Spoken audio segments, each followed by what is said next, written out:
مولاي صل وسلم دائما أبدا على حبيبك خير الخلق كلهم مولاي صل وسلم دائما أبدا على حبيبك. السلام عليكم ورحمة الله وبركاته. Alhamdulillahi Rabbil Alamin. Wassalatu wassalamu ala ashrafil anbiya wal mursalin wa ala alihi wa sahbihi ajmain, amma ba'du. Ikhwah fillah rahimakumullah. Puji syukur alhamdulillah wa syukrillah kita panjatkan kepada Allah Rabbul Izzah. Salawat teriring salam tercurah kepada uswah yang mulia baginda Nabi Agung Muhammad sallallahu alaihi wasallam. Ikhwah fillah rahimakumullah. Dalam kehidupan ini kita senantiasa diajarkan oleh Allah untuk beribadah dengan niatan yang tulus dan ikhlas karena Allah. Karena itu pada kesempatan ini saya ingin mencoba mengupas tentang hakikat orang-orang yang mukhlisin. Allah berfirman dalam surat Al-Bayyinah ayat 5. A'udzu billahi minasyaitonir rajim. Bismillahirrahmanirrahim. Wa ma umiru illa liya'budullaha mukhlishina lahud-din hunafa. Al-ayah. Wa qala aidan, dan Allah juga berfirman di dalam Al-Quran surat Al-Mulk. A'udzu billahi minasyaitonir rajim.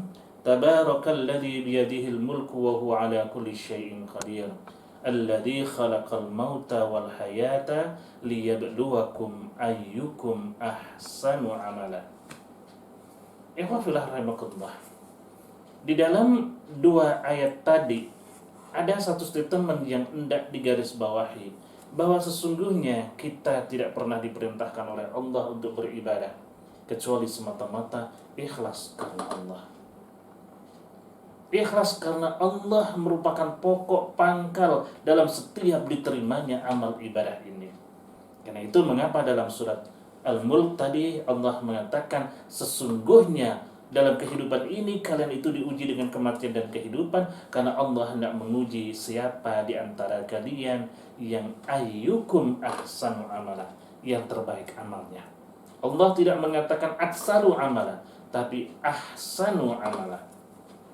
Di antara tanda-tanda amal yang baik, amal yang diterima, kunci pokoknya adalah ibadah itu mesti ikhlas. Ya, berkaitan dengan ikhlas tadi, paling tidak ada beberapa kriteria-kriteria, tanda-tanda yang bisa dirasakan oleh seorang mukmin ketika dia betul-betul sampai kepada kualitas ibadahnya ikhlas karena Allah.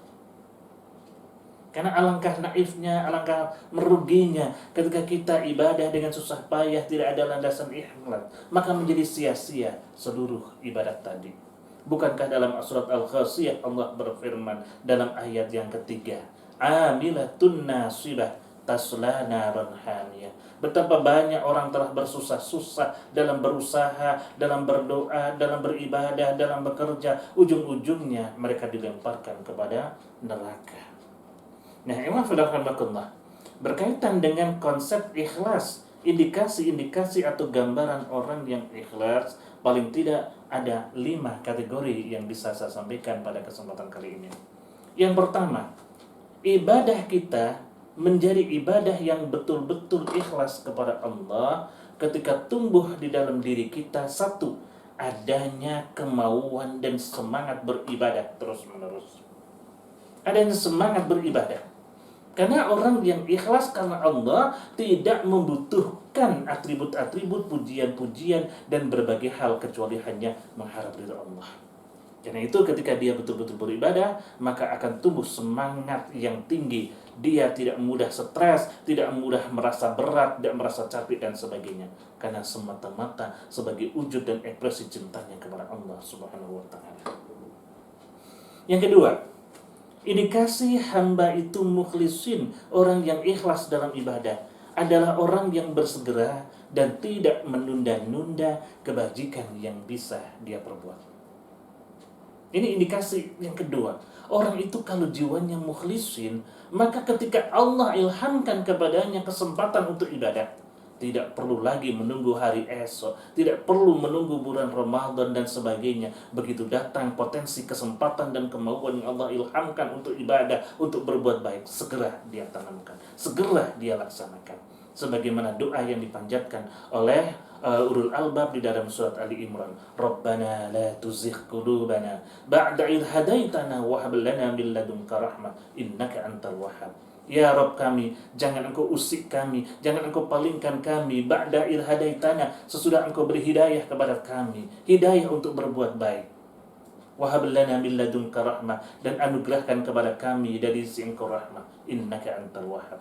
Ini indikasi yang kedua. Orang mukhlisin adalah orang yang tidak pernah mau menunda-nunda kebajikan, karena dia sadar betul ketika hari ini tidak bisa berbuat baik, maka tidak ada hari yang sama untuk dia berbuat baik. Kalau hari ini gagal dia berbuat baik, Allah lepaslah pahala yang Allah berikan kepadanya. Yang ketiga, indikasi gambaran orang yang mukhlisin, orang yang ikhlas, adalah orang yang sabar dan tidak mengeluh dalam ibadah. Demikian juga dalam menghadapi musibah. Karena dia sadar, yakin seyakin-yakinnya, apalagi musibah dengan keluh kesah tidak mendatangkan penyelesaian. Demikian juga dalam ibadah, tidak merasa cepat capek, dikit-dikit sholat, dikit-dikit zakat, dikit-dikit puasa. Tidak ada dalam kamus orang yang ikhlas merasa mengeluh terhadap beban-beban dalam melaksanakan ibadah. Ini yang harus ditanamkan. Jadi tengoklah pada diri kita sendiri. Sudahkah kita merasa ketika beribadah, rasa tumbuh, rasa tenang, rasa tumbuh di dalam jiwanya, menjadi jiwa yang sabar, yang ikhlas dalam ibadah dengan sungguh-sungguh kepada Allah. Yang ketiga, adapun yang keempat, indikasi orang mukhlisin adalah orang-orang ikhlas itu adalah orang yang akan berusaha seoptimal mungkin menyembunyikan amal-amal kebajikan yang dia perbuat.